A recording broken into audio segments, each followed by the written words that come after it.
Bonjour à tous et bienvenue dans ce podcast Made in Batman Legend, un Bat Reviews numéro 29 consacré aux lectures Batman de novembre paru chez Urban Comics, novembre 2022 bien évidemment. Moi c'est Nico, je suis accompagné de 3 autres membres de la team Batman Legend avec Alexandra. Salut tout le monde. Mais aussi, vous allez prendre l'habitude de le voir dans nos podcasts sur YouTube ou de l'entendre sur les autres plateformes de podcasts, c'est Benoît. Salut à tous. Et vous avez l'habitude depuis très longtemps de l'écouter, c'est Siegfried qui est aussi avec nous et de retour parce qu'il n'était pas là au dernier podcast. Salut Siegfried. Bonsoir tout le monde. Alors, du coup, on est là pour parler des lectures Batman paru en novembre chez Urban Comics et on va commencer assez fort avec Batman Detective Infinite tome 3 et c'est Alex qui va nous en parler. Alors dis-nous tout, est-ce que ce Batman Detective Infinite tome 3, ça vaut le coup?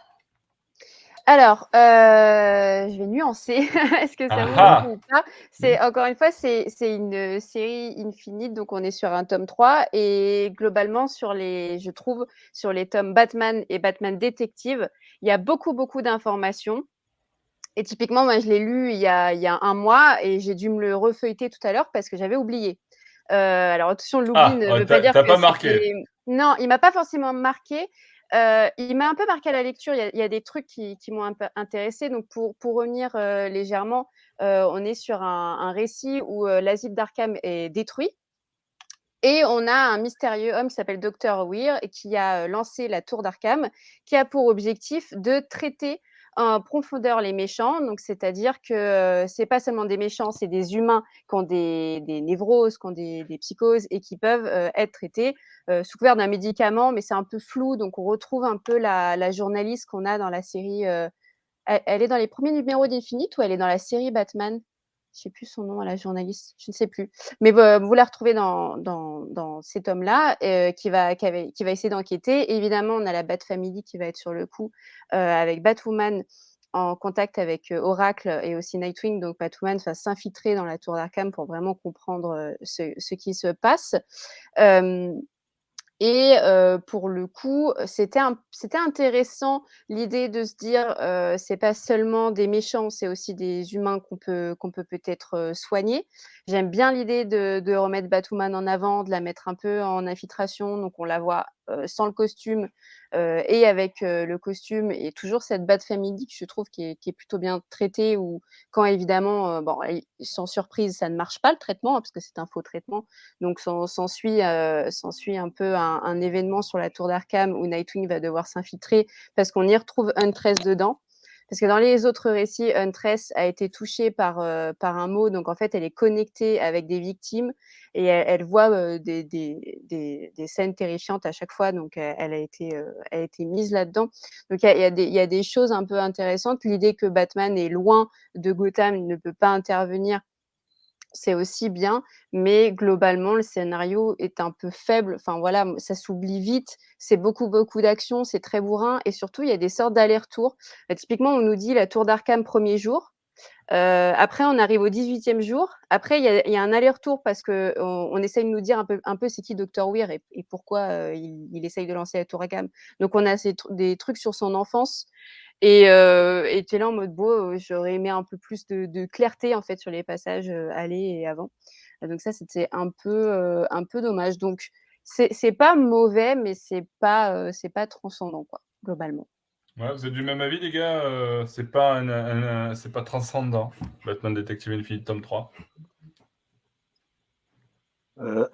Bah moi pour ma part j'ai bien aimé. Je préfère même presque des fois plus les Batman détectives que la série régulière. Et là c'est vrai que je sais pas, j'ai bien aimé. J'attends vraiment la suite pour savoir comment ça va vraiment mal tourner. Mais le deuxième récit qui est à la fin, j'ai un peu moins accroché. Mais le récit principal est vraiment très. Enfin moi j'ai vraiment aimé. Ouais, tu trouves que c'est plus intéressant. Alors c'est vrai que c'est un retour qu'on fait régulièrement dans les podcasts d'ailleurs, sur le fait que Batman Detective Infinite est parfois plus intéressant que le Batman Infinite. Donc Siegfried, c'est aussi, tu continues dans cette voie-là aussi, toi aussi? Non, moi je suis plutôt d'accord avec les nuances qu'aimait Alexandra. Bon, déjà, dans le podcast précédent, je disais que, désolé pour la politesse, mais c'était un peu une idée à la con. Enfin, raser la ville d'Arkham pour le remplacer par une tour Arkham au centre de la ville de Gotham, on se dit tout de suite, c'est débile comme idée. Enfin, déjà, remplacer un asile par une tour, qu'est-ce que ça Déjà, va il y a le changer? même nom. Mettre la tour au milieu de Gotham, voilà, ça a le même nom en plus. Enfin, qu'est-ce que ça change en termes d'enjeu? On rapproche juste les super vilains et on suppose qu'il y a une arnaque quelconque dont on se fiche un petit peu. Donc, bon, c'est un peu une idée à la con, quoi. Mais ce qui est chouette, c'est que dès le début du comic, on assume ça. Parce que comme le disait Alexandra, en fait, on nous montre tout de suite, on passe au-dessus du 7e jour où on nous présente les soi-disant résultats positifs du traitement du Dr. Weir, au 24e jour où on nous montre le chaos complet, où la tour Arkham est en flammes et des patients de la tour Arkham assassinent le docteur Weir en le jetant d'une fenêtre. Donc en gros, le docteur qui est présenté comme un des personnages antagonistes principaux est tué à la 10e planche à peu près de ce long volume. Donc c'est intriguant parce la structure elle est plutôt maligne. On se demande pourquoi le comic grille aussi vite des cartouches qui sont aussi importantes que nous dire que ça va mal tourner et que le docteur est mort. Et s'ils grillent ces cartouches aussi vite, c'est que probablement ils ont autre chose en réserve. Donc qu'est-ce qu'ils peuvent bien nous réserver? Du coup, c'est plutôt intelligemment fait. Ils assument le fait que voilà, c'est une idée à la con, on le sait, le lecteur le sait. Donc, allez, à la page 10, on vous dit bah, évidemment que c'était une idée à la con, c'était prévisible, quoi. Donc, mais comment est-ce qu'on découvre que c'est une idée à la con et qu'est-ce que ça cache en fait? Qui est le vrai manipulateur? Bon, ça, c'est un peu décevant quand on découvre le vrai antagoniste.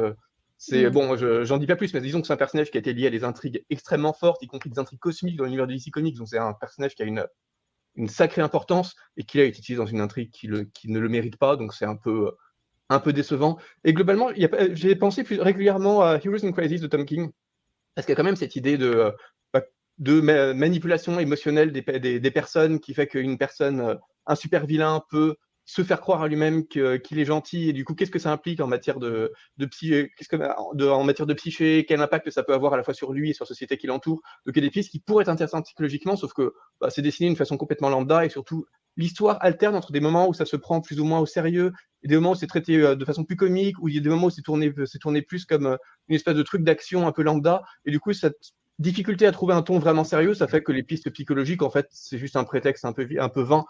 Et ça fait que moi, mon opinion finale, elle est quand même assez négative, parce que je me dis finalement, c'est juste une espèce de petit filler, cette histoire. On sait très bien que il va absolument, ça va aboutir à que dalle, alors que bon, on se disait, bon, c'est pas intéressant à la base, mais mettre tous les super vilains, les plus ou moins en liberté dans une tour au centre de Gotham, ça pourrait avoir un impact de fou, ça pourrait être le nouvel event qui va toucher Gotham, et en fait, on sent tout de suite que on s'en fiche un peu, on s'en fiche du Dr. Weir, on s'en fiche un peu du super vilain qu'ils ont trouvé comme excuse. Et cette histoire, elle n'est même pas finie au bout du premier tome, parce que c'est que la tour d'Arkham première partie, qui aura ensuite une tour d'Arkham deuxième partie. Bon, j'aurais préféré que cette intrigue soit traitée dans le Black Label, par exemple, où du coup on aurait eu un traitement presque expérimental, mais vraiment sérieux, avec une vraie patte graphique. Là c'est traité un peu par-dessus la jambe, et du coup ça fait que c'est pas intéressant. Heureusement, il y a comme le disait Benoît, il y a même si moi j'ai préféré le backup, donc il y a un backup qui occupe toute la deuxième moitié du volume, qui s'appelle House of Gotham, qui pareil sera a priori en 2 parties, scénarisé par Matthew Rosenberg et fait par Fernando Blanco, et que j'ai trouvé beaucoup plus intéressant, parce que là on s'intéresse à une espèce de gosse ordinaire dont les parents sont assassinés par le Joker pendant que lui se cache dans la penderie, et quand il ouvre la penderie, il voit Batman, et du coup il associe le Joker et Batman, il a du mal à dissocier les deux personnalités, ça fait que quand il va évoluer dans sa vie d'enfant et d'adolescent, il va avoir du mal à percevoir vraiment les nuances entre le bien et le mal. Donc c'est pas juste une espèce de graine de super vilain, c'est une espèce de graine de personne amorale ou immorale, enfin qui a du mal à vraiment voir la différence entre ce qui est un super héros, ce qui est un super vilain, et qui va être associé aux événements de l'école du crime. L'école du crime, si vous vous souvenez pas, c'est l'école dans laquelle Jason Todd avait fait ses premières armes, avant même de devenir Robin. Donc ça entremêle pas mal de choses, et puis ces psychologies qui sont plutôt prometteuses, ce lien avec les origines de Jason qui est plutôt intéressant aussi. Donc, pour le coup, il y a des choses à explorer, et j'ai plutôt hâte de lire la suite de House of Gotham. Donc je lirai le tome 4, la tour d'Arkham deuxième partie, mais uniquement pour le backup, et pas du tout pour la tour d'Arkham qui vraiment ne m'intéresse pas. Ouais, mais je sais que tu le liras aussi un petit peu pour préparer le podcast. Uniquement pour en parler ici, absolument. Juste parce que je vous aime, hein, parce que sinon... C'est vrai que ça m'avait fait penser à Colombo un peu. Ça m'avait fait penser un peu à Colombo, le fait de voir la fin avant de voir tout le déroulement, quoi. C'est pour ça que j'ai bien aimé. Bah, après, c'est... On sort les références Colombo, putain, ça fait longtemps que j'ai pas vu un Colombo, les gars. Mais effectivement, comme dirait Colombo, je demandais à ma femme. Non, arrête-toi. Non, j'arrête tout de suite, voilà.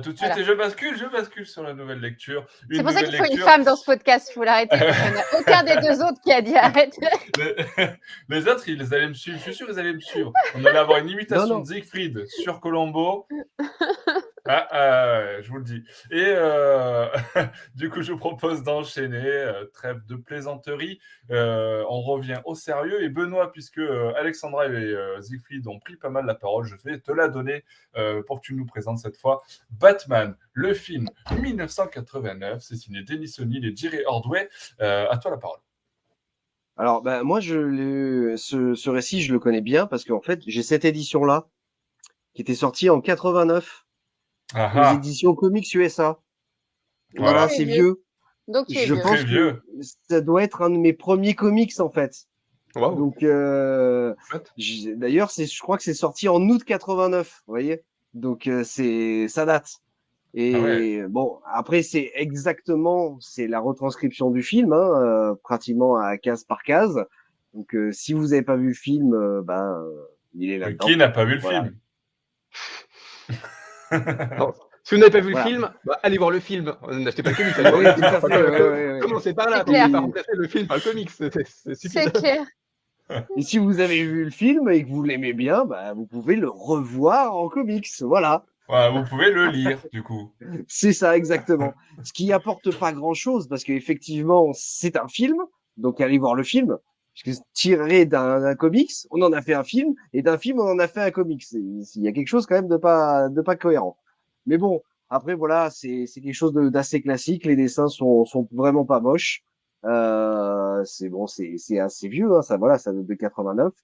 Donc, donc c'est vraiment case par case, ça reproduit l'histoire du film. Oui, tout à fait, oui. C'est vraiment les plans de Tim Burton. Non, après, c'est bien dessiné, voilà. Moi, je l'ai gardé parce que c'est une Madeleine de Proust. Je suis pas sûr de le recommander à l'achat. Voilà. Il vaut mieux peut-être acheter le DVD ou le Blu-ray. Ça sera mieux. Ok. Ou la version 4K maintenant qui est sortie en plus. Pour vous faire plaisir. Pas une grosse recommandation. Siegfried et Alexandra, vous êtes sur la même longueur d'onde. Du coup, pas grand-chose à en dire parce que Batman, le film, Batman de Tim Burton de 89, on le connaît par cœur, quoi. Quand je l'ai feuilleté et que j'ai vu que c'était vraiment, vraiment les mêmes cases, je me suis dit que moi, surtout, les films de Burton, c'est quasiment mes préférés, donc je les connais par cœur, donc je n'ai pas ressenti le besoin de l'avoir en bibliothèque. Est-ce qu'il t'a pas manqué la musique de Prince? Oui, non, mais tout a manqué. Après, moi, ce qui m'a vraiment choqué quand je l'ai feuilleté, c'est que, oui, déjà, il est petit. Pour le prix que c'est pas officiel. C'est 17 €, je crois. C'est 17 €, mais tu as quand même, en fait, tu as 17 €, mais la moitié, c'est ça. Et l'autre moitié, c'est la même histoire en noir et blanc. Donc, sur un comics, tu as la même histoire, sauf que tu as le truc noir et blanc qui sert pas vraiment à grand-chose, parce qu'en plus, la couleur est plutôt cool et dessert même un peu le dessin. Et encore, tu m'aurais fait ça de comics, pardon, pour les gens en audio, parce que je fais des signes. Tu m'aurais fait des quelques pages, parce que voilà, c'est court, ça fait la... j'ai plus... Alors, en tout, je vais te dire. En tout, nous sommes sur une pagination de 144 pages. Ouais, donc la moitié de 140, parce que je suis nulle en maths, donc faites les calculs 72. chez vous. Voilà, très bien. Et donc, l'autre moitié, ils auraient proposé des croquis, un écrit de Tim Burton ou de la prod. Enfin, tu vois, un truc qui arriverait en complément du film, qui apporterait une vraie valeur ajoutée. Même moi, en tant que fan, je pense que j'aurais squeezé les 70 pages du récit, puisque comme je disais, je connais le film et que c'est vraiment un copier-coller, pour aller voir autre chose et vraiment ajouter cette plus-value. Mais là, pas du tout. Donc, je me suis dit, putain, mais merde, en termes méditaux, j'ai trouvé ça un peu moyen, quoi. Ok. Alors, si Alexandre n'a pas aimé, Benoît dit que c'est pas forcément quelque chose qu'il va recommander, j'ai hâte d'avoir l'avis de Siegfried. Alors, comme tu t'en doutes, si personne n'a aimé, moi je serais un peu plus positif, pas complètement positif non plus, mais un peu plus quand même. Donc effectivement, comme on l'a dit déjà, ce qui est un peu surprenant évidemment, c'est que c'est une adaptation par Denis O'Neill, alors même que le film avait été scénarisé par Sam Raimi, qui lui-même était un gros lecteur de comics et qui même a scénarisé ensuite quelques comics, donc il aurait pu scénariser directement cette adaptation. Mais du coup, il y a quand même une espèce de petite plus-value narrative, parce qu'évidemment, il faut quand même faire tenir, je sais plus, enfin une heure 40 de film dans un comics relativement court, donc il fallait quand même un bon esprit de synthèse, un bon esprit de narration qui maîtrise les codes de la bande dessinée pour le faire. Et ça aboutit à une œuvre qui est un peu bizarre, parce qu'on sent que le duo entre O'Neill et Ordway s'est un peu battu pour mettre en page quelques vraies idées de composition. Quand vous regardez les pages, il y en a qui sont vraiment intéressantes, où il y a vraiment des belles idées visuelles et quelques idées de bande dessinée, mais ça alterne avec des moments où ils utilisent plutôt des photogrammes du film pour des passages un peu obligés, et avec d'autres où c'est juste des gros plans sur des visages, où on se soucie plus de représenter l'acteur que de dessiner un personnage du récit. Donc ouais, il y a vraiment des bizarreries où on sent qu'ils ont un peu le cul entre deux chaises entre faire juste l'adaptation du film et essayer de faire une œuvre de bande dessinée. Et au lieu de... Bon, c'est ce que dit aussi un peu la préface, c'est qu'ils ont un peu manqué de temps pour faire ça parce que le but était vraiment de sortir le comics plus ou moins simultanément de la sortie du film.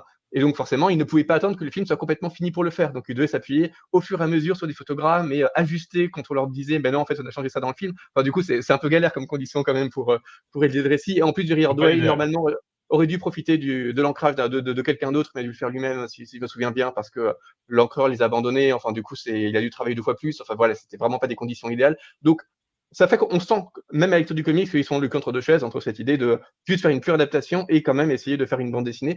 Ça fait que c'est un peu mieux qu'une simple curiosité. Voilà, il y a quand même des planches qui sont intéressantes, il y a quand même un traitement du rythme qui est intéressant, mais ça souffre de tous les défauts auxquels on peut s'attendre de la part de l'adaptation d'un film en bande dessinée, y compris une vraie difficulté à transmettre des émotions. Parce qu'on est souvent sur le rythme du film, donc on passe d'une scène à l'autre, même si dans une bande dessinée complète, en fait, on sent que parfois on aurait besoin de quelques vignettes de plus, quelques pages de plus pour asseoir une situation et pour ressentir une émotion. Bah non, là le film il passe à la scène suivante, donc on passe à la scène suivante. Donc on respecte plus la rythmique d'un film que la rythmique d'un comics, et forcément ça fait que il y a des choses qui marchent pas aussi bien enfin ça marche pas du tout aussi bien que dans le film. On ressent pas du tout ce qu'on devrait ressentir à ces moments-là et ce qu'on aurait pu ressentir face à une vraie bande dessinée à part entière. Donc bon, c'est pas inintéressant, c'est un peu plus qu'une curiosité, mais c'est pas non plus fondamental. Et bon, effectivement, il y a cette deuxième partie qui est un petit peu étrange. Donc c'est pas tout à fait la même chose en noir et blanc. En fait, c'est plus précisément c'est les crayonnés. Donc c'est vraiment la partie c'est juste les crayons de Jerry Ordway avant l'ancrage. Donc je pense que pour ceux qui sont dessinateurs dans l'herbe, ça peut être intéressant parce que c'est toujours intéressant de voir ce qu'il reste, enfin, ce qui précède l'ancrage, parce que c'est vraiment l'ancrage qui permet de passer du brouillon à un état définitif et propre. Donc voir comment, à la base, ça avait été crayonné par le dessinateur, ça peut être une curiosité pour certains, mais c'est une curiosité voilà, qui, comme je dis, est un peu technique, qui risque d'intéresser davantage les dessinateurs que les autres, parce que en soi, quand on est un peu néophyte et qu'on voit qu'on voit les crayonnés, on se dit, bah oui, c'est la même chose noir et blanc, quoi. Il y a pas une différence assez flagrante entre le crayonné et le dessin et l'ancrage final pour que vraiment ça soit indispensable. Donc voilà, c'est une œuvre un petit peu curieuse que je recommanderais pas non plus, mais qui pourrait en intéresser certains au moins pour la manière dont Denis O'Neill et Jerry Ordway, qui sont quand même des personnalités assez importantes, tentent de se greffer sur cette exigence un peu particulière d'adapter un film en comics. Voilà, donc, ou alors si vous êtes fan de storyboard de cinéma, pourquoi pas. C'est peut-être aussi un petit peu ce genre de procédé qui pourrait vous plaire. Vous avez compris, c'était pas forcément le gros coup de cœur pour l'équipe. Et puis là, j'ai envie de dire, on va peut-être passer à une autre lecture qui est l'une des lectures principales, voire la principale du mois de novembre. Je vous le dis, moi je l'ai commencé, je l'ai pas fini, il reste encore un petit peu à lire. Alors s'il vous plaît, pas de spoil. Mais pour le moment, j'ai beaucoup aimé. C'est Batman et Catwoman. C'est paru dans le Black Label et vous le savez, c'est le fan de Batman version Tom King. Je vais lui laisser la parole forcément, puisque c'est signé Tom King. Siegfried, que peux-tu nous dire sur Batman et Catwoman ? Alors, comme vous le savez, ou si vous le savez pas, je vous renvoie au podcast qu'on avait fait sur le run de Tom King. Tom King a plus ou moins été évincé à la fin de son run, donc il devait normalement le faire en 100 numéros, puis en 75, et en fait, il a été viré un peu trop vite, ce qui l'a empêché de clore proprement son run, et donc de raconter absolument tout ce qu'il voulait raconter.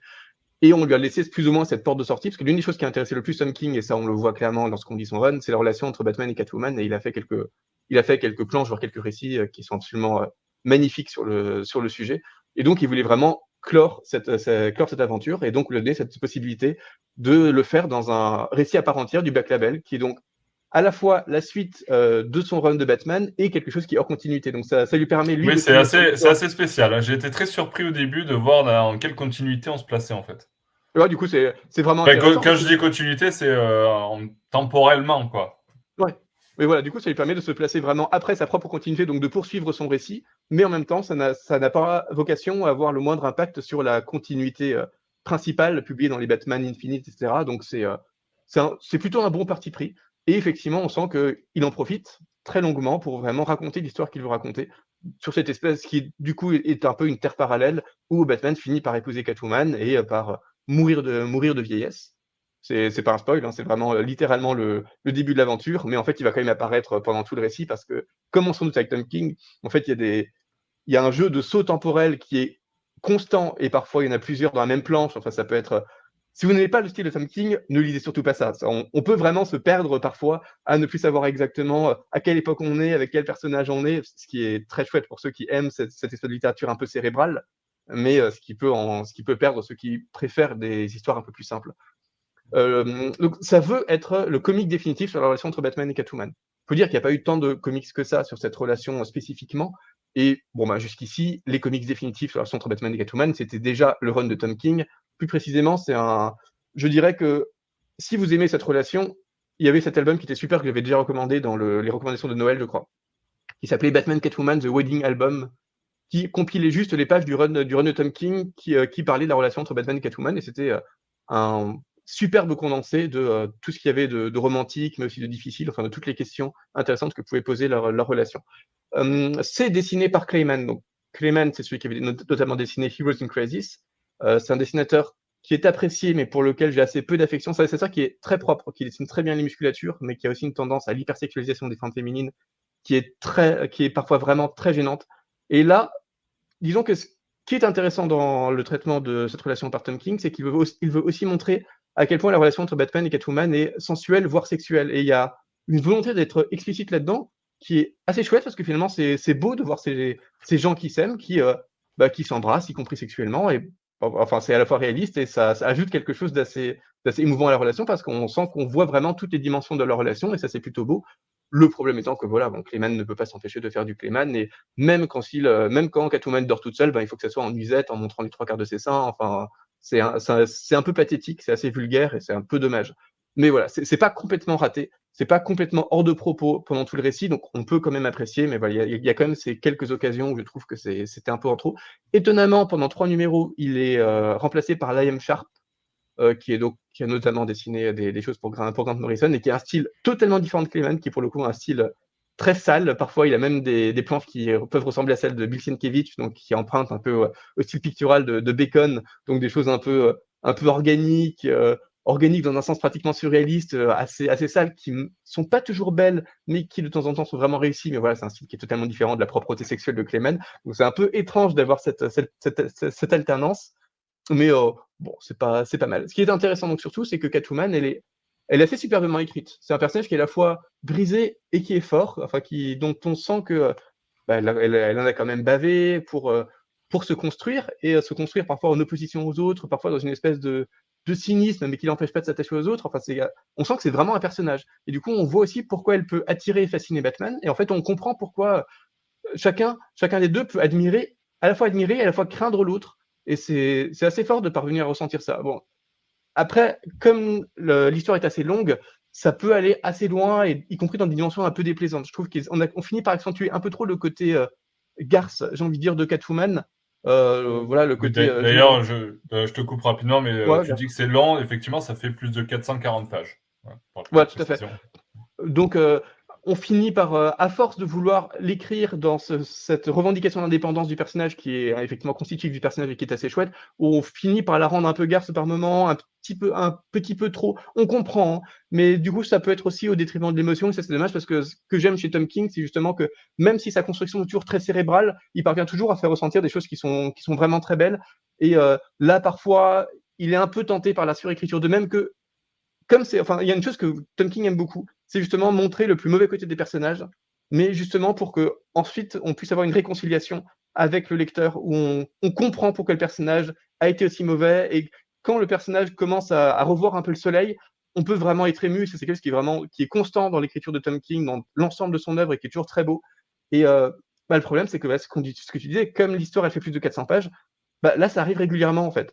Les personnages sont hyper durs et mesquins, puis on voit une embellie qui nous émeut, puis ils sont de nouveau durs et mesquins et on revoit une embellie. Et à force de faire ça, on voit un petit peu trop la ficelle et ça peut rendre les personnages un peu plus antipathiques et rendre l'émotion un peu plus difficile. Ce qui fait que j'ai un peu moins apprécié la fin.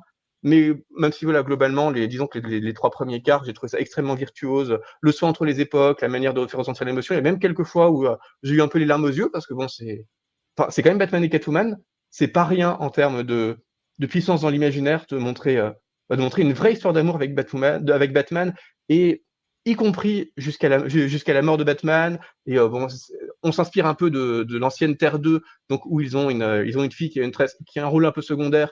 Mais voilà, il y a quand même cette idée qu'ils ont carrément eu un enfant qui perpétue un peu l'héritage. Donc il y a quand même beaucoup de très belles choses qui montrent que Tom King, même s'il y a des choses qu'on peut reprocher à l'album et que même moi je peux reprocher à l'album, on voit que Tom King a quand même tout compris à Batman, il a tout compris à Catwoman, il a tout compris à comment faire une histoire d'amour de Batman, ce qui est quand même un défi qui est pas du tout évident. Et rien que pour ça, ça reste quand même une lecture tout à fait recommandable, je trouve. Alors juste avant d'enchaîner, de proposer la parole à Benoît et Alex, je pense qu'on peut, après ce long monologue sur Batman et Catwoman de Siegfried, tirer l'alerte. Siegfried, bien entendu, vous le savez, mais Benoît, je crois avoir entendu, vu passer comme ça dans un message que toi que tu étais un petit peu moins emballé par ce Batman et Catwoman. Est-ce que tu peux nous en dire? Oui, c'est vrai. C'est vrai je t'en avais touché 2 mots. J'avais commencé la lecture et j'étais pas emballé. Mais je l'avais déjà lu une première fois lorsqu'il s'était sorti dans Batman et Catwoman à la vie et à la mort, puisque c'est Ouais, une le partie du début, récit voilà, qui est ouais, repris là-dedans. Ouais. ouais, effectivement, le début part de là. Batman Mm. à la vie et à la mort. Donc, pour ceux qui ont lu Batman à la vie et à la mort, c'est les 40 premières pages, je crois, du récit, À peu près. qui reprend effectivement ce récit-là. Et c'est le point de départ de l'histoire de Batman et Catwoman. C'est ça. Et donc autant ce récit-là, c'est vrai que je le trouve très très beau, très poétique. Ouais, il est C'est très vrai beau. Moi, qu'après le Siegfried parlait de larmes un peu. Moi, ce récit, il me provoque quelque chose. Ouais. Il est très touchant. Mm. Tout à fait. Et c'est vrai qu'après le récit principal, ouais, le récit principal, ben, j'ai un petit peu plus de mal.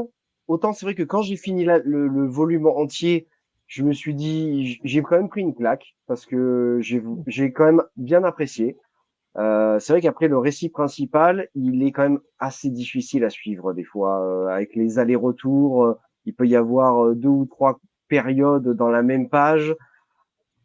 Je trouve que c'est pas non plus ouais, c'est pas hyper simple à suivre quoi. Il faut quand même un petit peu s'accrocher. Mais après je suis là pour le coup, j'aime pas Tom King dans la série régulière qu'il a eu sur Batman. Autant là, c'est vrai que c'est un volume que j'aime bien, j'aime la relation avec Batman et Catwoman. Même si je suis un peu d'accord avec Siegfried sur le comment est Catwoman où elle oscille entre le bien et le mal. Et j'ai du mal à comprendre la relation qu'elle a un peu avec le Joker, à ne pas parler de tous les méfaits de tous les crimes qu'il peut commettre. J'ai beaucoup de mal avec ça. Mais, euh, mais après, c'est vrai que c'est beau et j'aime beaucoup la partie surtout après la mort de Batman, où on voit comment elle gère avec sa fille. Non, honnêtement, voilà, c'est vrai que j'avais pas aimé, j'avais pas accroché au début de la lecture. Et finalement, à la fin, une fois que j'avais vraiment fini l'album, ouais, voilà. J'aime Tom King, en fait, quand il fait des récits complets en une fois, qui n'ont rien à voir et qui sont pas trop longs. Ok, ok. Alex, toi, de ton avis sur ça, tu veux rajouter quelque chose par rapport à ce que dit les garçons? Ah, attends, ton micro est coupé. Vas-y. Ouais, grosso modo, c'est ce que je pensais. Ouais, ouais. C'est vrai que le début est un peu dur parce que justement, en fait, comme on est sur 3 temporalités entre le passé, le présent et le futur, je trouve que c'est pas facile à se repérer. Ça fait 2 fois que je dis ça, donc les gens ils doivent penser que j'ai vraiment du mal à lire, mais c'est pas le cas. Et après, non, j'ai adoré. Puis comme le disait Siegfried, c'est très rare finalement qu'il y a des récits sur Batman et Catwoman et plus largement sur une relation amoureuse et sur l'aspect aussi de la vieillesse, de voir Selina vieillir, le poids du costume, la transmission avec sa fille. Enfin, il y a tout plein de thèmes comme ça qui sont abordés, qui sont d'autant plus humains, d'autant plus cool pour nous pour s'identifier et de rendre même plus réels ces deux personnages-là, quoi. Donc non, c'était vraiment génial. Très bien. Donc, vous l'aurez compris, Batman, Catwoman, c'est certainement la lecture du mois. En tout cas, c'est notre coup de cœur a priori. On va voir avec ce qui va suivre. Est-ce que ce sera à ce niveau-là d'intensité J'ai un petit doute quand même. Mais voilà, 35 €, 400, plus de 440 pages. C'est vrai que c'est quand même un certain investissement, ce type de lecture. Mais pour le coup, c'est quand même une grosse claque, comme disait Benoît. Et Siegfried, c'est quand même une grosse lecture qui pourrait, en tout cas, bien vous plaire. Donc voilà, vous avez un petit peu notre avis sur ça et on va enchaîner tout de suite avec une lecture. Alors tout à l'heure, on parlait d'une lecture qui était liée à un film. Cette fois, on va parler d'une lecture qui est liée à un jeu vidéo, puisque on va parler de Gotham Knights, Gilded City. Je sais pas si je le dis bien, mais en tout cas, ce sont les 2 premiers numéros d'une série de 6 numéros qui sont publiés chez Urban et qui reprennent en fait une sorte de préquel au jeu vidéo qui est sorti Gotham Knight. Siegfried, je te laisse la parole. Est-ce que tu peux nous en dire? Est-ce que c'est bien? Est-ce que c'est pas bien ces 2 premiers numéros du préquel de Gotham Knight? Alors, déjà, c'est très difficile à lire parce que ces 2 premiers numéros font chacun une trentaine de pages. Donc je suis pas sûr qu'ils soient en fait très intéressants d'en parler avant même d'avoir lu les 6 parce qu'effectivement, Ouais, bah, quand on a lu les 2, on se dit: «Ben, je sais pas où ça va en fait». Donc ouais. c'est pas intéressant, mais en même temps, est-ce qu'on peut vraiment reprocher, à un tiers d'histoire de pas être intéressant, sachant qu'on n'a pas encore lu les 2 tiers qui suivent? Je sais pas. Dans les faits, pour l'instant, c'est vrai que je m'en fiche de cette histoire. C'est une histoire de, toxine qui ressemble à celle de l'épouvantail et du coup Batman va à Blue Haven pour enquêter avec Nightwing sur cette toxine, mais encore une toxine, qu'on s'en fiche un petit peu. Bon, tout ce qui est un peu intéressant, c'est qu'on nous dit que c'est la dernière aventure de Batman avant, le jeu vidéo Gotham Knights où il est supposé être mort. Donc, bah, on imagine qu'il va mourir à l'issue de cette aventure. Mais c'est vrai que, pour le moment, je me dis que si la dernière affaire de Batman, c'est une histoire absolument quelconque de toxines, bah, c'est un peu chaud. Enfin, vu le nombre de trucs auxquels Batman a survécu dans tout son parcours, enfin, c'est un type qui a quand même, il a battu Darkseid, enfin, il a vaincu la mort des centaines de fois, il a traversé le temps, enfin, Alors du il coup, a il a je te coupe, mais si je dis pas de bêtises, parce que j'ai pas fait le jeu, machin, mais j'ai lancé l'introduction, le départ, et la scène d'introduction. Vous l'avez fait le jeu, les gars, ou pas? non. Non. La scène d'introduction du jeu, c'est, il me semble, un combat contre Ra's al Ghul, qui provoque une explosion et la mort de Batman. Donc on voit, en fait, la mort de Batman en première scène d'introduction du jeu. Donc c'est même pas censé être la fin de ce récit-là. Voilà.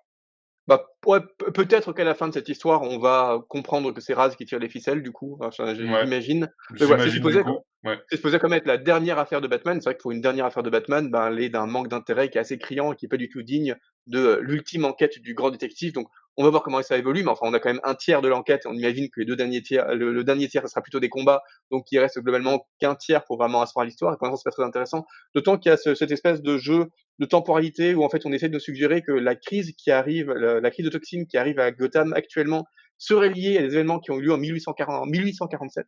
Donc il y a plus d'un siècle et demi. Et bah, comme on n'a qu'un tiers, on a un retour dans le passé à la fin du premier fascicule, à la fin du deuxième fascicule. Pour l'instant, on a du mal encore à comprendre quel est le lien avec l'époque contemporaine. Du coup, c'est pas, on a vraiment du mal à s'impliquer là-dedans. En plus, ces retours dans le passé sont partiellement mal dessinés, alors qu'autant au présent, ça se lit assez bien, autant au passé, c'est pas très bien dessiné. Et ça n'a aucun sens en termes de topographie de costumes. Enfin, c'est pas du tout des costumes de 1847. C'est vraiment ridicule. Il y a des personnes en costard cravate, d'autres qui vivent dans des tentes alors qu'il y a des buildings et des usines derrière, et des femmes qui sont habillées dans une espèce de robe Renaissance. Enfin, c'est vraiment hyper bizarre et hyper schématique. Enfin, vraiment, ça m'a sorti encore plus de l'histoire, alors que déjà, l'idée de revenir dans le passé sans nous expliquer pourquoi on veut revenir dans le passé, ça me sortait déjà de l'histoire. Mais enfin, là, vraiment, c'était un peu le dernier clou dans le cercueil. Bon, du coup, je me demande si on va attendre évidemment la fin pour juger, mais pour l'instant, j'ai quand même l'impression que c'est un peu une excuse pour vendre les codes pour du contenu exclusif qui sont inclus dans chaque album. Parce qu'évidemment, c'est la grande pub, c'est acheter l'album et puis vous pourrez avoir je sais pas quel contenu cosmétique, un casque pour Red Hood ou que sais-je, ou des stickers pour les motos dans le jeu vidéo dans l'album. Mais bon, voilà, c'est très, très loin d'avoir l'intérêt d'Injustice ou même de Fortnite, donc je rappelle qu'on l'avait vraiment beaucoup aimé et qui pourtant avait un peu la même fonction, qui était Oui, c'est pareil. Ouais.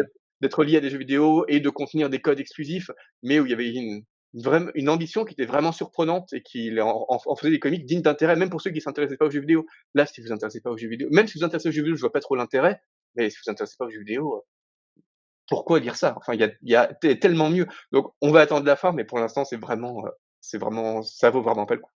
Ouais, Benoît, tu es aussi sur la même longueur d'onde pour Ouais, Gotham tout à Knights. fait. Je suis d'accord à 100%. Je rajoute deux choses. C'est que pas à peu près pour le même prix, je pense que les gens devraient se ruer plutôt sur les Urban Nomades et acheter le récit de Snyder.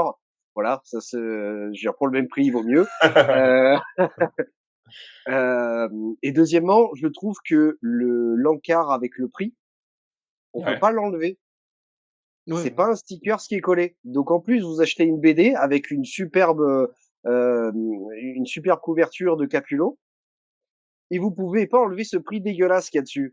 Donc ouais, non, je suis d'accord là. Bon, je passe mon chemin. Ah, ok, bon, bah, voilà, vous l'avez en plus, compris, on bon, n'est pas le épargné. prix, Bah, après, attention, non, c'est que le premier tiers du récit, on verra après, voilà, mais mais en plus, voilà, comme dit, c'est 4,90 €. On se dit, c'est pas très cher, 4,90 €, mais 4,90 € pour 30 pages.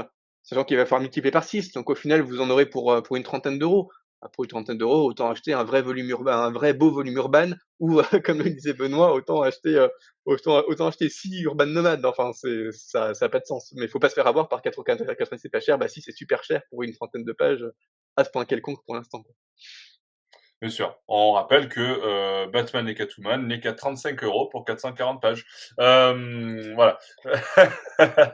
Bon, Non, mais c'est on vrai rappelle que aussi que j'ai pas de PS5, donc si quelqu'un en a une à vendre, pas de cher, à rabais, je suis preneur. ouais, oui, oui, Ah, aussi c'est pas cher parce qu'à vendre, il y en a qui en auront à vendre, mais peut-être pas dans les tarifs que tu voudras mettre. on fait des petites annonces. Alors, j'ai une casserole. Vend Clio 2, enfin bref, du coup, bon, vous l'avez compris, on a un peu dégénéré dans cette partie parce que ce préquel à Gotham Knights, c'est pas si intéressant que ça. Voilà, je pense que c'est la conclusion qu'il faut en tirer de cette partie-là. Et je vous propose d'enchaîner avec une nouvelle lecture. Alors pour ceux qui nous, qui nous suivent, hop, vous avez ceux qui nous regardent sur YouTube en tout cas, parce que vous pouvez peut-être pas le voir sur le podcast, Alexandra nous avait quitté un petit instant et regardez la magie de YouTube. Hop, elle réapparaît. Coucou Alex. Voilà. Coucou. Hola, ¿qué tal? ¿Qué tal? Donc, Sí, muy bien. Je pars en Espagne, là, je suis revenue avec du et saucisson. voilà, c'était très rapide avec le jet Bruce Wayne. Mais avec Wayne Company, ça va très vite. Du coup, je voulais te passer la parole, Alexandra, pour que tu nous parles de Batman Shadow War. Voilà, cette très belle couverture colorée, beaucoup de couleurs. Dans cette couverture, Alexandra, qu'as-tu pensé de ce Shadow War? Alors, Batman Shadow War, qui est un crossover scénarisé par Joshua Williamson et dessiné en partie par Howard Porter, mais il y a aussi un autre dessinateur, alors attendez, je trouve son nom, moi j'ai beaucoup aimé, qui s'appelle Victor Bogdanovic. Ah, Ouais. Mazel Tov, j'ai réussi. Et donc, Oui, oui, c'est un podcast international, hein, je vous le dis. ouais, je vous le dis les gars. Et donc ce titre se veut crossover, donc le crossover d'ici le plus marquant. Eh ben non, ça ne m'a pas marqué. Putain, je suis vachement négative en ce moment, je vous jure, Ah, c'est pas ma faute, c'est la leur.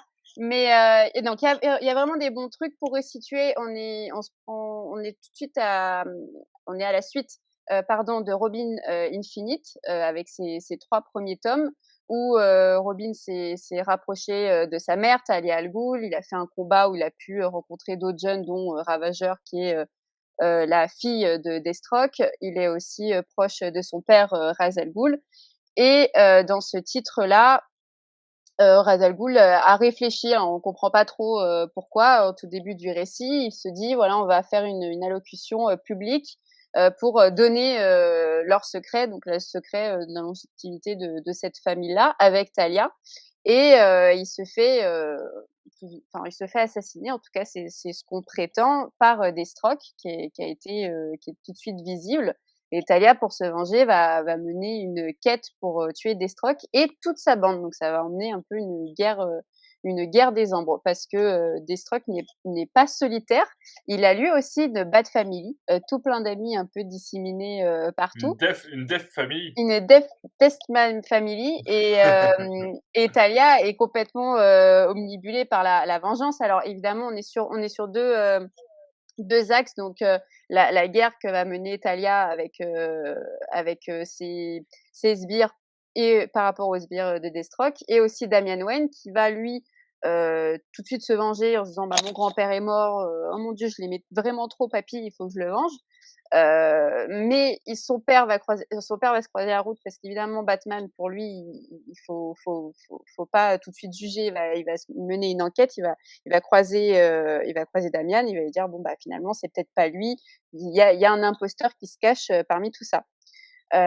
Évidemment, en fait, le côté de l'imposteur, tu le vois très vite, parce que et ça c'est peut-être un peu dommage, c'est que tout de suite tu as des plans de Deathstroke où il est un peu en mode mais c'est pas moi, il est pas compris, je faisais Il a pas aquaponie ce compris, jour-là, monsieur, c'était pas moi. et voilà. Et donc tu dis ok, ça c'est sûr, c'est pas lui, c'est tant pis, le mystère, tu vois. Il aurait pu rester, parce qu'il aurait pu se dire merde, j'aurais pu faire ce coup quand même, c'est un peu un beau coup de tuer Ra's al Ghul, mais non. Les points intéressants dans les grandes lignes, moi qui est pas fan de Damian Wayne, je trouve qu'il s'est un peu calmé. Il a un peu grandi, tant mieux. Et la relation avec Batman est plutôt intéressante. On voit qu'ils essayent de travailler ensemble et que Damian a peut-être un peu mûri, essaye de comprendre un peu le comportement de son père là. Il y a aussi le fait que Damien a rencontré une fille dans les Robins Infinite, qu'il est un peu amoureux, donc du coup il a un peu la tête ailleurs. Enfin, il y a ce côté un peu moins bourrin, un peu moins têtu, un peu moins casse-couille, même, je dirais, qu'on n'a Voilà, pas il fallait ici. encore qu'elle parle de couilles. Non, Bah c'est oui, pas possible. ah oui, c'est vrai. Pardon. Non mais sortie de ce contexte, c'est bizarre ta phrase. Il y a aussi Deathstroke ils ont mis des relations paternelles assez importantes, parce qu'on y voit sa fille et son fils. Alors, il y a une révélation sur son fils, mais qui ne C'est fonctionne pas. nul. Bah oui, c'est Mais qui ne font et en fait, tellement il y a nul. le gros problème de ce Alors, on la dit livre-là. pas, la révélation, hein, on garde la Non, surprise pour non. les lecteurs, Le mais gros problème de ouais. ce livre-là, c'est qu'il y a plein de révélations comme ça où tu es là en mode genre, par exemple, il y a un repère qui s'appelle le repère. Et il y a un truc où Oui, tu te dis: «Ils se après, sont plus du oui. tout». Non, mais ils se sont plus du il y a au niveau des fils scénaristiques, au niveau des révélations, des lieux, ils se sont plus cassés la tête. Le Batman Shadow War, faut le lire principalement pour des scènes de combat. Il y en a beaucoup, et elles sont, je trouve, plutôt bien dessinées. J'aime bien la relation avec Damian Wayne, et j'aime bien ce côté où tu retrouves une large Bat Family, parce que t'as Batman qui peut pas tout gérer, et t'as le retour de la Batman Incorporated, donc avec d'autres personnages que tu as pu voir dans d'autres titres. Donc ce sorte de Batverse, moi je le trouve bien, et je trouve ça un peu épique quand les personnages arrivent. Mais c'est tout, c'est quand ils arrivent. Après, quand ils sont tous là en même temps, c'est n'a rien y comprendre. Enfin, vraiment, C'est pour moi, le bordel. c'est pas un bon crossover, et c'est même dangereux de poser un titre comme c'est le nouveau crossover de DC, etc. Ça ne réinvente rien du tout. Enfin, c'est un bon comics d'action. C'est fortement sympathique, et je vous disais, les dessins de Victor Bogdanovic sont vraiment très beaux. Je suis moins fan d'Howard Porter, mais après, c'est juste, c'est très subjectif. Mais je l'ai pas fini en me disant waouh, j'ai lu vraiment un élément central dans toute la connexion avec DC, tu vois. Pas du tout, malheureusement. Donc voilà, une simple avis. Ouais, vas-y, Fried, vas-y, je sens que tu avais envie de dire des choses. Il faut que ça sorte. Tu sais, Siegfried, c'est comme une thérapie, le podcast Batman Legend, et des fois, ça fait du bien quand ça sort. Vas-y. Très bien. Alors, premier problème. Faisons un top. Le troisième va vous étonner. Ou pas, j'en sais rien, j'ai pas encore fait mon top. Mais premier problème, c'est déjà que c'est présenté comme un récit complet sur le 4e de couverture. Comme Alexandra vous l'a dit, c'est plutôt un crossover. Bon, c'est pas forcément incompatible, mais dans les faits, si vous n'avez pas lu Robin Infinite, si vous n'avez pas lu Batman Infinite, et si vous n'avez pas lu Deathstroke Incorporated, ça peut être un peu bizarre parfois, vous pouvez avoir du mal à comprendre exactement où en est la relation avec les Complètement. personnages. Pourquoi Damian est aussi proche tout à coup de Raz et Talia alors que Bah bon, oui. bah, canoniquement, c'est pas le cas. Quand Batman voit Deathstroke tuer Raz et lui dit: «Qu'est-ce qui te prend?» Bon, manifestement Deathstroke c'est un tueur à gages, donc le voir tuer quelqu'un, c'est pas bizarre. C'est Mais oui, c'est c'est ça! c'est embêtant, c'est pas bizarre, donc peut-être que c'est logique parce que c'est expliqué par Deathstroke Inc. et enfin Incorporated, mais on sait pas, enfin voilà. Du coup, il y a pas mal de fois où on se dit: «Mais c'est pas du tout un récit complet. Si vous prenez ça comme un récit complet, vous risquez surtout d'être largué». Le Oui. problème étant que, ben, Deathstroke Incorporated, par exemple, ça n'a été publié à ma connaissance que dans les Batman bimestriels pour l'instant. Donc pour l'instant, Ah ouais, ça a non, été non, publié oui, oui, qu'en kiosque, je confirme. mais pas en volume relié. Ce qui fait que, ça redouble les chances que vous ayez pu passer à côté et bon, ben, c'est un peu dommage parce que pour un volume qui en plus est vraiment très bizarre comme le dit Alexandra, a présenté cette espèce de Deathstroke Family, on se dit: «Bon, c'est un petit peu grotesque quand même». Deathstroke, c'est un peu le tueur à gages solitaire, mais Mais qui a oui. quand même un enfant auquel il tient. Bon, tout à coup, il a 2 enfants et puis il a 10 personnes qui ont des masques qui alors, il y a même des dessins où je confondais les membres de Batman Incorporated avec cette espèce de Deathstroke Incorporated parce qu'ils ont exactement les mêmes masques et les mêmes costumes. Enfin bon, Et puis je c'est te un peu confirme ridicule. parce que je connais des gens qui l'ont pris, parce que c'est un récit complet, que la couverture est hyper pétante, hyper Ouais, alléchante, avec qui ont raison. pas lu, les autres, titres Infinite et ils ont pas capté, hein. Donc voilà, c'est un peu fâcheux. Deuxième gros problème, c'est qu'il y a 10 dessinateurs. Mmh. Donc Victor Bogdanovich, qui est un dessinateur qui est assez talentueux et qui fait effectivement, là, il est un peu au sommet de son art et c'est vraiment très chouette, Howard Porter, mais aussi Paolo Pantalena que j'ai beaucoup moins aimé le travail, il y a Roger Cruz, Otto Schmidt, Swin Lee Boo, Mike Boden, Anne Molina, Stephen Segovia, Mike Anderson et là vous vous dites: «Bon, il y a 250 pages à peu près, 10 dessinateurs, ça fait beaucoup» et effectivement, il y en a aucun qui a le même style que les autres. Du coup, il y a une inconsistance graphique, j'ai jamais vu ça. J'ai jamais vu une aussi grande inconsistance graphique à Même chaque dans fascicule. Injustice? Non, même dans Injustice. Tu plaisantes dans Ah, il y Injustice, a tu Injustice dans les tomes, avancés. Au début, ça va, mais après ça part un peu quand même, hein. ouais, je suis d'accord, mais il y a souvent des dessinateurs qui essayent d'imiter plus ou moins le style des autres et un même dessinateur qui peut faire plusieurs fascicules d'affilée. Là, tu as vraiment l'impression que c'est un dessinateur différent à chaque fascicule qui ne se fiche complètement du style du précédent, ce qui fait que, ben, un même personnage peut avoir des têtes relativement différentes d'un fascicule à l'autre. Enfin, j'ai jamais vu ça pour en plus pour un récit supposément complet, publié de façon indépendante, où tu te dis que, bah, ils auraient pu prendre quand même le temps de le confier à un ou 2 dessinateurs relativement proches et pas à 10 dessinateurs différents qui font tous un travail complètement différent. Enfin ça dans le genre, casser l'immersion pour le pour le spectateur, ça se pose quand même là. Il y a le même problème de ton que j'avais, un peu repéré pour le Batman Détective où, bon, au début, on se dit quand même, bon, voilà, ça va être une enquête. Il y a quand même, Deathstroke qui assassine Raz. C'est assez important dans l'univers de DC Comics, même si bon, c'est Raz, donc il y a le fil de laser et cetera. Mais quand même, ça a plutôt un impact et en plus, on découvre que c'est pas Deathstroke, du coup, mais par une vraie enquête, c'est plutôt intriguant. Mais tout à coup, ça tourne à la comédie. Enfin, il y a pas mal de scènes un peu ridicules. Par exemple, il y a au moins 2 scènes où vous avez une cinquantaine de méchants de la Ligue des Ombres. Donc a priori, bon, c'est quand même des gens qui sont plutôt entraînés, qui ont des armes à feu et qui attaquent Deathstroke et il y en a pas un seul qui parvient à toucher à tirer juste et ils se font tous dézinguer. Bon, je veux bien que ça soit Deathstroke, mais quand même, enfin, c'est avec des ombres avec des armes à feu, une cinquantaine de personnes, c'est pas juste une blague. Où il y a un moment où Deathstroke affronte Talia en combat singulier et il la massacre. Bon, d'accord, c'est Deathstroke, mais c'est Talia quand même. Enfin, c'est pas rien. Et comment le prendre? Enfin voilà, il y a vraiment ces espèces d'inconsistances, inconsistances de personnages qui sont là pour susciter je sais pas trop quoi chez le lecteur et qui m'ont un petit peu gêné. Comme le relevait Alexandra, ça vient aussi du fait qu'il y a parfois trop de personnages et du coup, on a un peu de mal à s'impliquer, dans tel ou tel personnage parce qu'on sait jamais ce qu'on va nous Ouais, amener après. complètement. Par exemple, il y a un moment, pendant une dizaine de pages, on a juste, Ghostmaker avec, Clown Hunter. Ouais. Hem, pendant 10 pages, on a Dina Lance avec Angel Breaker. Pendant 10 pages, on a Harley. Mais je vous assure que vous retirez ces 30 pages de l'histoire, ça ne change absolument rien et c'est même mieux parce que là, quand vous voyez ces scènes-là, vous vous demandez: «Mais quel est le rapport, en fait?» et en fait, non, il y a pas de C'est du rapport. remplissage un peu, en fait, je Ouais, pense. voilà, Ghostmaker, il sert à rien dans l'intrigue. Bon, au moins, on le revoit, mais Clown Hunter, il sert à rien. Dina Lance, enfin, donc Black Canary, elle sert absolument à rien. Ah ouais. Angel Breaker, on sent que c'est un personnage qu'ils veulent faire revenir parce qu'il la montre quand même souvent.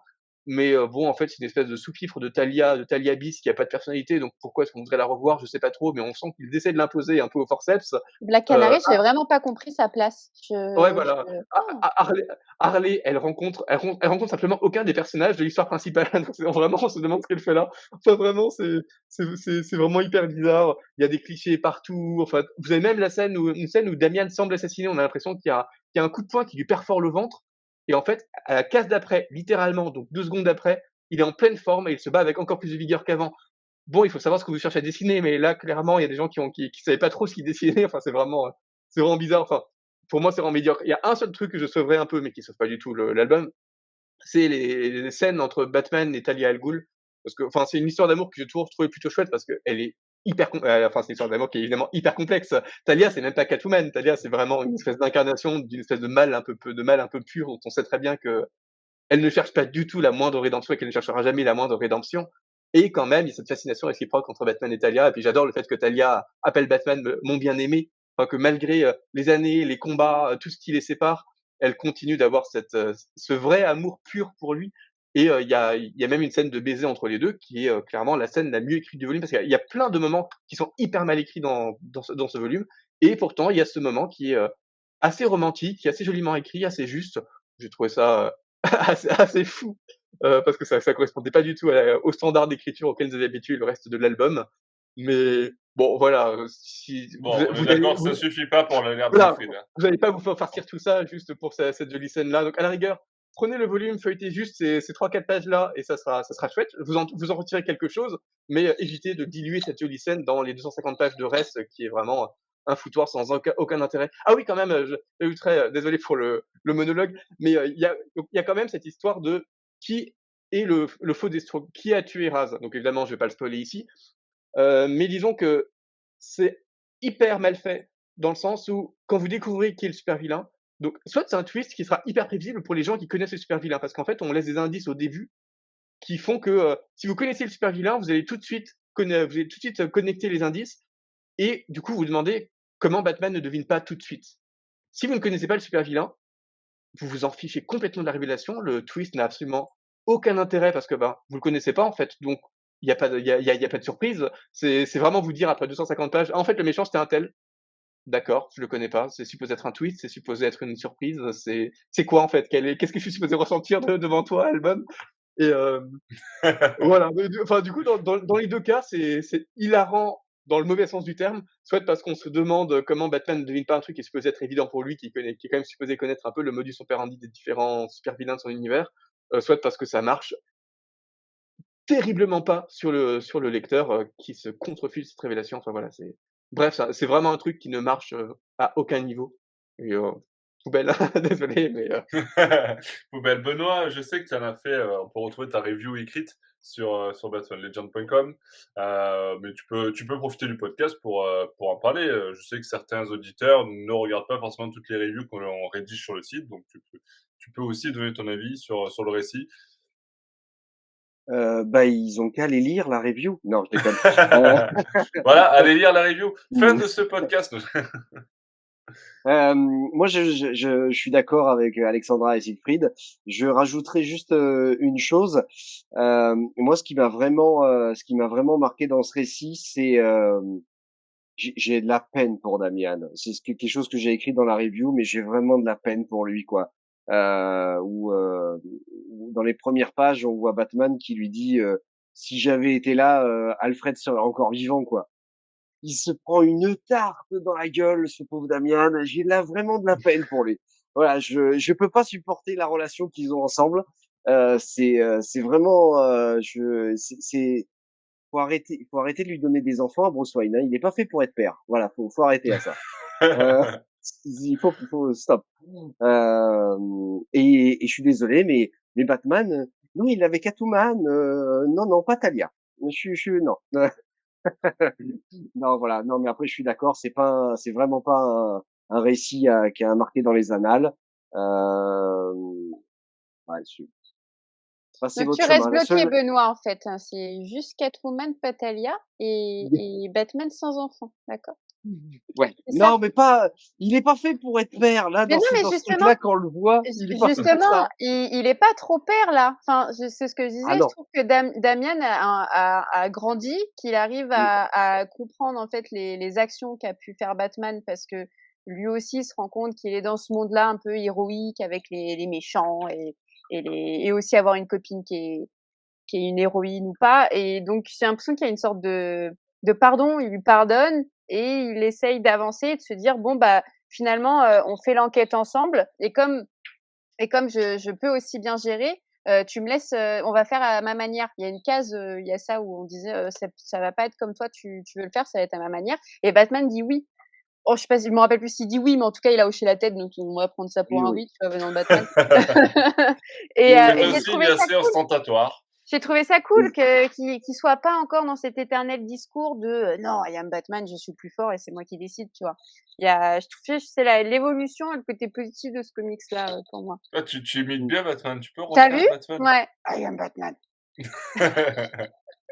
Non, mais c'est vrai que moi, je suis fan de Morrison, Oui. qui a créé le personnage, quoi. Et j'avais beaucoup aimé ce qu'il avait fait dans ce que va potentiellement donner Damian quand il sera Batman dans le futur, etc. Et c'est un personnage que j'aime beaucoup en tant que Robin. Et le voir évoluer, on avait vu déjà ça dans l'année du sang, qui était pour moi un bon récit. Et là, ça fait plaisir de le voir grandir. Voilà, donc Robin prend ses ailes, mais vous ne prenez pas trop votre argent pour ce récit, puisqu'effectivement, il n'a pas été, en tout cas, très bien noté par nos rédacteurs. Mais bon, après, vous avez tout le loisir de le lire, hein, bien entendu, et de vous faire votre propre avis sur ce récit Batman Shadow War, même si on vous conseillera toujours Batman et Catwoman. Donc, j'enchaîne, on parlait tout à l'heure de Injustice. Et pourquoi pas parler maintenant de Injustice 2. Voilà. Le retour pourquoi? Parce que c'est l'intégrale d'Injustice 2 qui est publiée chez Urban. Et cette fois, c'est le premier tome de cette intégrale. C'est Benoît qui va nous en parler. Vas-y, dis-nous tout, Benoît. Est-ce que cette intégrale, alors déjà, qu'est-ce qu'elle regroupe par rapport aux anciennes éditions, si tu as les infos, et où est-ce qu'on se situe au niveau de l'histoire?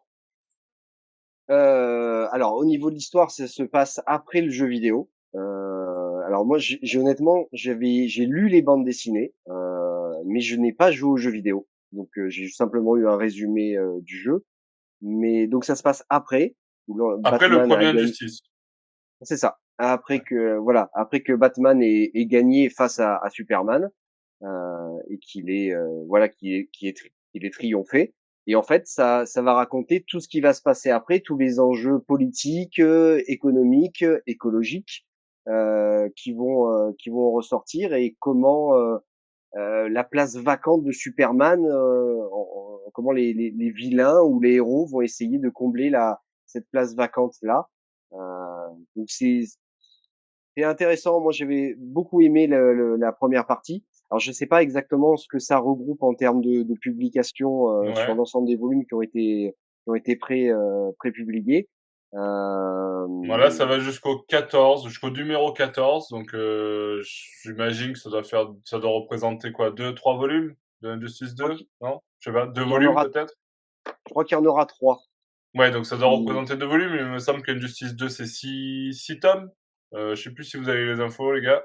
Ouais, Mais, je regarde. Je vais ouais, regarder. Injustice 2, je crois que c'est 6 tomes. Donc, si c'est en 3 parties, ça doit représenter les 2 premiers tomes de Injustice 2 dans la publication initiale, en tout cas, chez Urban Comics. Euh, Justement, Injustice, moi, je sais que ça m'a beaucoup marqué sur le fait qu'il y ait beaucoup de dessinateurs différents dans tous les volumes. Là, on est sur la même longueur d'onde. On est aussi sur un crossover avec beaucoup de dessinateurs où il y a une certaine cohérence avec juste quelques dessinateurs. Alors, non, il y a plusieurs dessinateurs, mais pour moi, il y a une cohérence dans l'ensemble du récit. Il y a que simplement la partie avec Supergirl où vraiment là, il y a un style graphique qui change un peu. Mais enfin, moi, ça me rappelle beaucoup les premières BD sur le premier Injustice, Ouais, pas l'année 1, mais sur le ouais. premier gros volume, quoi. C'est les Euh, Du coup, c'est les Vous avez... Pardon? numéros 12 à 14 Non, de non, SBS. 1 à 12 et 14. Ouais, ah oui, c'est ça, ouais. Ouais. Ouais. Vas-y, Benoît. Tu peux continuer dans ton élaboration.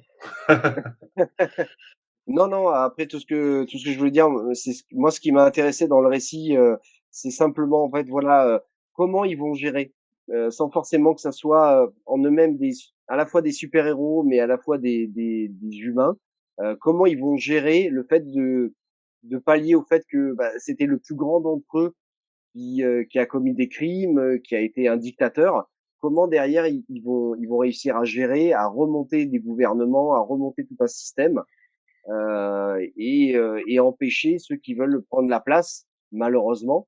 Donc ça au niveau politique, j'aime beaucoup. Et puis Tom Taylor fait un travail assez fantastique sur l'ensemble de cette saga Injustice. Ouais, parce que c'est toujours, j'ai envie de dire, le trio de tête de Injustice, à savoir Tom Taylor, Bruno Redondo et Daniel Sampere. Alors là, je vois qu'il y a aussi Mike Miller qui est ajouté à ça, mais je sais que bon, le trio Redondo, Sampere, Taylor, qui était, on va dire, le trio qui a initié Injustice au départ en termes de comics, et là aussi, donc ça doit effectivement permettre cette continuité-là. Siegfried, Alexandra, je ne sais pas si vous voulez rajouter quelque chose sur Injustice 2, vous de votre côté. Est-ce qu'il y a des choses que vous voulez remonter? Si ça m'est lu. Ça t'a lu? Il y a Malu. Non, c'est un des trucs qui me manque à ma grosse PL de Batman, mais je les ai pas lus. Voilà. Ok. Siegfried, de ton côté? J'avais lu il y a assez longtemps, donc j'avoue ne pas trop m'en souvenir. J'avais trouvé ça, la preuve, je l'ai oublié, nettement moins mémorable que Injustice 1, parce que Injustice 1 posait quand même énormément de Oui. questionnements politiques. En fait, forcément, c'était extrêmement intriguant de voir comment ce Superman allait devenir de plus en plus tyrannique, alors même qu'il est supposé se croire toujours super-héroïque, et comment Batman allait organiser une résistance. Enfin, c'était super intéressant en termes de mobilisation de tout l'univers DC Comics par le prisme de cette espèce d'Uchronie supermanienne. Enfin, c'était intriguant et assez chouette. Là où cette Injustice 2, je trouvais, allait dans prenait des sentiers qui étaient beaucoup plus prévisibles et clairement moins novateurs que le premier. Même voilà, en termes de dessin, c'était un peu plus propre quand même globalement. Enfin, on avait quand même Redondo, Sampere, on avait quand même quelques dessinateurs de talent qui n'étaient pas leurs meilleurs, mais qui faisaient des choses assez propres. Mais voilà, je m'en souviens pas assez dans les détails pour émettre vraiment une opinion. Oui, oui, c'est vrai que c'est certainement moins surprenant que le premier Injustice qui, lui, avait bien plu à sa sortie. Voilà, je vous propose de conclure ce podcast après 1 heure d'enregistrement. Merci Benoît, merci Alex, merci Siegfried pour votre intervention dans ce podcast et merci encore à tous ceux qui nous écoutent régulièrement. Je vois que vous laissez de plus en plus de messages, que ce soit sur YouTube ou sur Twitter, Facebook, Instagram parfois. Donc merci encore. Et je vous invite à continuer à laisser des messages, à nous donner vos avis à vous sur les récits qui sont traités dans nos podcasts. On se donne rendez-vous très bientôt pour un nouveau podcast et n'hésitez pas à nous rejoindre sur, si vous avez aimé, je le dis jamais, sur YouTube, je peux le dire, allez hop, j'y pense, un petit pouce bleu, ça fait toujours plaisir. Et pour les autres, n'hésitez pas à laisser vos avis, vos commentaires et autres messages bienveillants sur Facebook, sur Twitter, sur Instagram, sur batmanlegend.com. Et voilà, je conclus ce podcast comme cela. Merci à tous et à très bientôt pour de nouvelles aventures de Batman. Ciao, ciao, ciao. Salut! À bientôt!